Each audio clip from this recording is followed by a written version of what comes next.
Hey, I'm April J, and you're watching The Spotlight. Thank you so much for tuning in to my webisode where I will spotlight individuals who are making positive strides in life, as well as local businesses who are making a positive impact in the community. In this episode, I spotlight a highly accomplished individual who just released her first book. And to top it off, we go into the kitchen to share a family recipe. Hope you enjoy it. Check it out. I am here at the home of Miss Dorothy Knight Marsh in Soso, Mississippi, and we are here to talk about her book. And we're also here to highlight some information about you and why this book is so important to you, why it's so dear to your heart. So how are you today? I'm just fine. So first, I just want to know, who is Miss Dorothy Knight Marsh? Okay, I was born here in Soso, but I left here at an early age, about 5 years old, and I was raised outside and educated outside of Mississippi. And my husband and I retired here about 6 years ago. Okay. We moved back, and so I could be close to family. And so I'm enjoying my retirement years, enjoy being back home. Don't know too much about it, but I'm learning every day. With you being in the Knight family, I want you to talk about the movie, The Free State of Jones. Now, a lot of people have seen the movie, a lot of people have not seen the movie, but I want to know what the movie meant to you and why it's so strong to the Knight family. Well, I think mainly because the truth is finally out.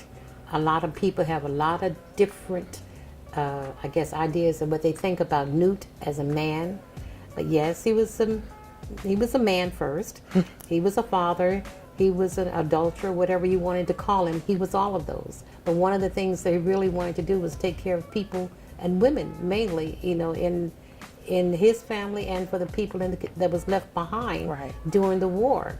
And that was his main goal. When he found out it was a rich man's war, hey, I'm going home and take care of the people. And that's what he did. And I think a lot of people fault him for that, and that's why they always say things about him, but they really don't understand the story. Now, I want you to mention to everyone, who is Newt Knight to you, or Newton Knight, as everyone knows. He is my great-grandfather. That is One awesome. great. So for you to be so close to him and in relation, how much has what he's done impacted you, your life? Well, I think what has impacted me, as I have learned to, and I've done study and research about his life, and what has impacted me more than anything is the kind of person, the caring person that he was. I never met him, and my sister met him. And she said that he used to come down from Jasper County into this area and bring apples. And to say, do you know who I am? And they said, yeah. He said, I'm Newt Knight, your great grandpappy. That's what he called himself. And so, but he was a caring man. He had his ways and had his faults, but he was a caring man. He cared about family more than anything. Let's talk a little bit more about the Free State of Jones, the story behind Free State of Jones. Do you think that the story of how they depicted him in the story, do you think it's most accurate to who he really was as a man, or do you think there are some attributes of Newt Knight that may have not been highlighted much in the story or in the movie? From what I know of him, and like I said, with my reading and research that I did, I think, let's say it's about 80% accurate. Okay. The kind of man that he was, the person that he was. And you can see that his traits have been passed down through the family. Now we're going to move into the book, From Cotton Fields to Mission Fields, the Anna Knight story. Now I want to ask you, Miss Marsh, what intrigued you or what impacted you to write a story about Anna Knight? She wrote her first autobiography back in 1953, and I wanted to rewrite it. Because there was so much that happened after she wrote her autobiography, and all of and she was kind of like a woman that didn't want to tell it all, of all the things that she did, and there was so much to her life that had not been told, and I wanted my family, my children, my grandchildren to know about her life, and everyone else to know about the life that she led and what a hard worker she was, who did everything with nothing. Now, let me ask you this about wanting to rewrite the book. What do you think is her story that was not told before you recreated the book? Well, the mere fact that that she was able to make sure that every child who wanted an education could get one. That's the main thing. And she helped so many students. She started so many schools. And her passion was education, educating others. She, for all her life, she could not understand when she was a young girl, why couldn't she go to school? When she saw others looking just like her going to school, but she couldn't go to school, and she could not understand that. So that was the reason why she dedicated her life that I am going to be an educator. Come hell or high water, I'm going to be one. Right. And that she did. Now, those of you who have read the book or have the book, we can talk about how it has inspired you, and we're going to ask Ms. Marsh where we can go online to purchase the book and also talk about the book and have a little mini book club. So if you could tell us about that. Okay.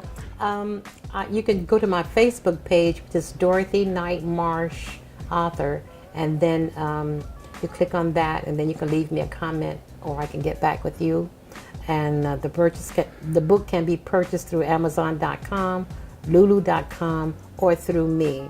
I give my email information. That'll work. Okay. Okay. It's dmksos01@gmail.com. Okay. That's my email address. You can contact me through there, and I would be happy to come and talk to your group, your book club, your church organization, or any area, and to talk about her life story.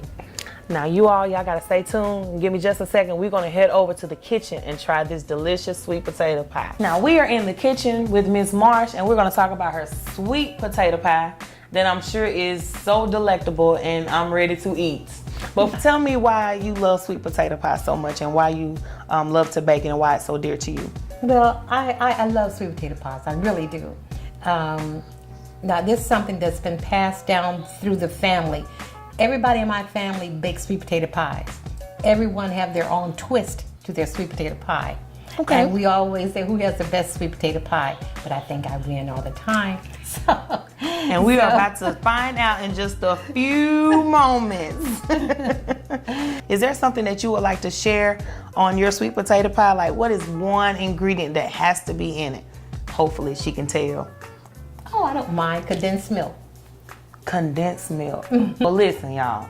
I think the time has been prolonged enough. We are about to take a slice of this delicious sweet potato pie.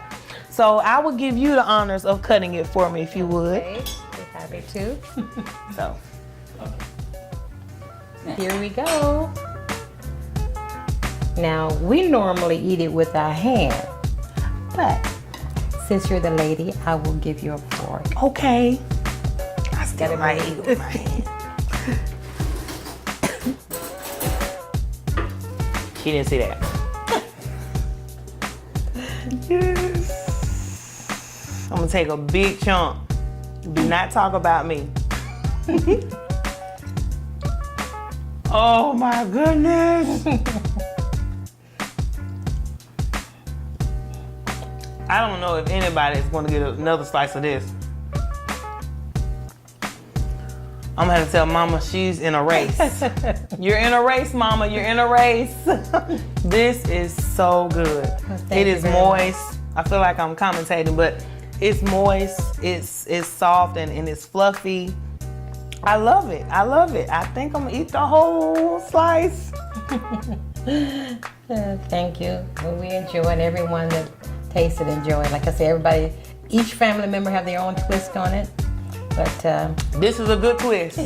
This is a really good twist. You guys, this sweet potato pie is so delicious. And if you have to get her recipe of her 5-ingredient sweet potato pie, it's right here in this recipe book. It is the family recipe book, the Night Booth Reunion Cookbook. But you gotta ask Miss Marsh. Thank you so much, Miss Marsh. It has been a pleasure to speak with you on today. I am enjoyed our interview. I enjoyed our conversation. I was actually inspired by you to continue in entrepreneurship and to hopefully have my own business one day and maybe write a book, be an author. So thank you so much. It was such a pleasure. Okay, you're welcome. And I enjoyed it also. And I'm also going to be back for the potato salad. Potato salad, okay.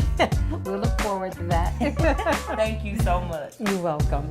Once again, I would like to thank Ms. Dorothy Knight Marsh for welcoming us into her home. Well, that completes this webisode. Thank you so much for watching. Be sure to tune in next time on The Spotlight.